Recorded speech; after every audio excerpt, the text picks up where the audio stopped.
પોરબંદરમાં બારમાસી બંદરમાં ડ્રેજિંગના મામલે અરજદાર સુપ્રીમ કોર્ટ સુધી લડી લેવાના મૂડમાં.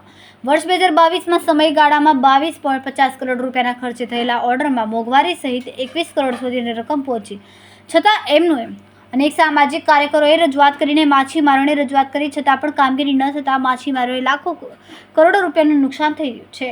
પોરબંદરના સુભાષનગર બાપા સીતારામ વિસ્તાર, લકડી બંદર, સુભાષનગર અને અસ્માવતી ઘાટ સુધી ડ્રેજિંગ કર્યાની ચૂકવણી થઈ ગઈ હોવા છતાં પણ મીંડું જોવા મળી રહ્યું છે.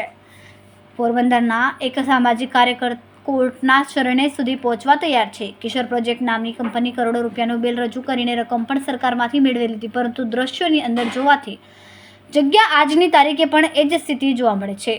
કરોડો રૂપિયાના પાણીમાં ખર્ચા કરવા છતાં હજુ પણ કાદવ કીચડોએ રેતીના ઢગલા જોવા મળી રહ્યા છે.